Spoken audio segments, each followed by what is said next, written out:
California really is known for its natural beauty. Endless coastlines, we have rugged mountains, desert escapes, and lush forests.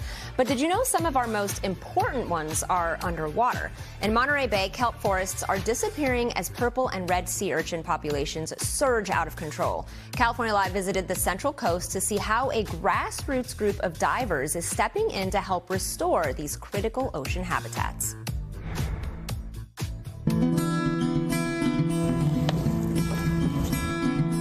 Beneath the surface of California's Monterey Bay lies a forest most people will never see. A forest that's disappearing. Here we are at Tanker's Reef. This is my favorite dive site, and I can prove it. The way we're going to start this is we go down the buoy. There's a chain there. We go to the mooring block, and then we'll see some kelp. Hopefully, the urchins haven't gotten to it yet.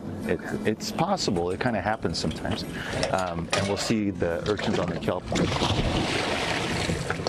Kelp forests are one of the most productive ecosystems on Earth, home to hundreds of species. But here, that underwater world is collapsing.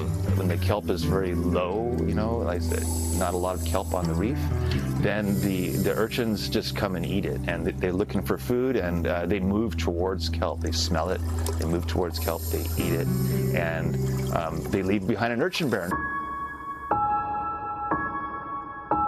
An urchin barren, an underwater desert. Where we used to have 10 urchins per square meter out here, we lowered it down to very low numbers, like less than 1 per square meter.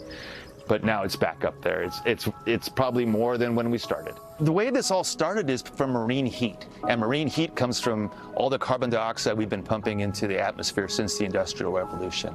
And it makes the water too hot. Like today when we were out there, it had 59 degrees, and it's been that warm for 6 months now. And kelp likes cold, nutrient-rich water, and urchins, they don't really care. So a small group of divers decided to do something about it. We did it. We restored 11 acres of a giant kelp forest right here by 252 divers culling 750,000 urchins out here, and it totally works.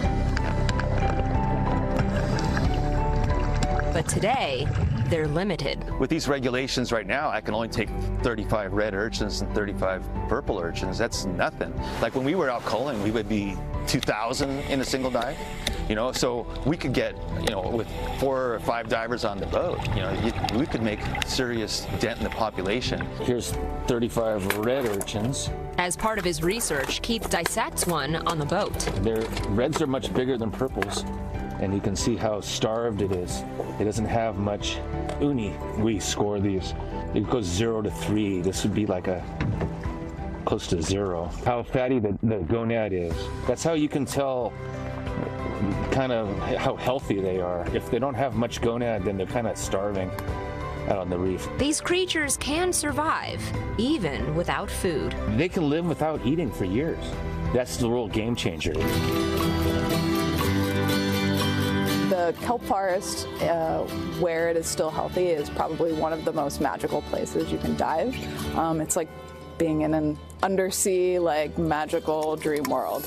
And, you know, it would be really sad to see it waste away. I get people calling me, emailing me from all over the world that their dive request is Monterey's kelp. And I'm kind of like, hurry up.